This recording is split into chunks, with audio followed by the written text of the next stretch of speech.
know if you say developed.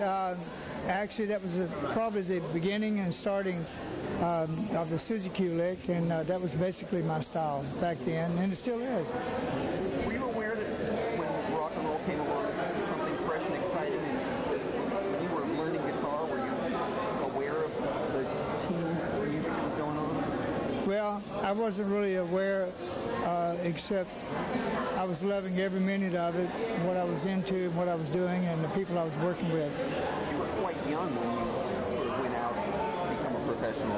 Actually, I was. I started playing guitar at the age of 13 and professional by 14. Did you have role models, people that you thought, gee, I'd like to do what they do? Well, not really. I wasn't into that much back then, you know. Of course, there's so many players and wonderful players that I do admire. But I'm very fortunate that I have my own style and do what I do. How did you and Rick Nelson meet? Well, I was working with a gentleman named Bob Luman, who was a very good country singer, and he was a little bit on the Elvis style, rockabilly style. And we were doing a record with Imperial Records in Hollywood, California, and doing a rehearsal for a song called My Gal Is Red Hot. And anyway, Ricky stopped by. He was on Imperial Records. He stopped by, and Jimmy Haskell and Lou Chudd brought him in and introduced him to us, and he stayed and listened for a long time, and that's how we met. And very shortly, like the very next day, as a matter of fact, he sent a telegram for us to come meet his mother and father and family. And it was great. That became another part of history. Am I right that you're now going to sort of be full circle? You're going to be working with his sons? Yes, I'm very honored and very thrilled that they've asked me to come play on that project.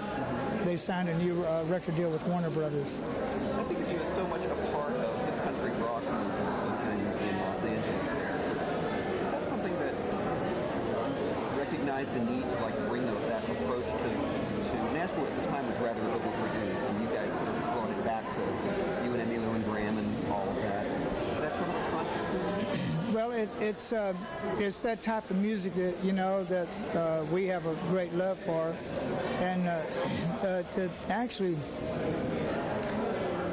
you know, we were doing so many different things that we didn't really get locked into any one subject. Yeah, I mean, I was going from a Buck Owens record to a Merle Haggard to a Kenny Rogers first edition to Nat King Cole.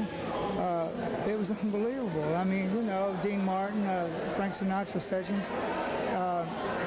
We weren't really locked into any, you know, just being a studio musician, I guess, but being able to play all these different styles and still remain who I am, you know, myself, you know, my style of music. When I think of this next generation players who sound like they were influenced by you, I mean, John Fogerty to me comes to mind as somebody who clearly has your thing. Yeah. Have you met?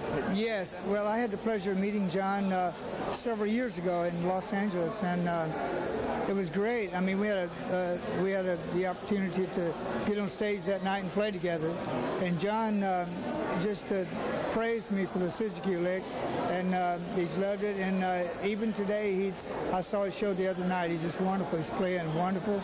He told me a little story. He said, you know, he sort of made a promise to himself that he wanted to play like James Burton. He wanted to play as good and maybe better, you know. And I thought it was great that he gave me the honor of telling me that how much I influenced his music and himself, you know, as a guitar player. I feel great. I'm honored. I mean, the Godfather guitar, Chet, Hank Garland. It was my first time to meet Hank Garland in person. Wonderful guy, wonderful player.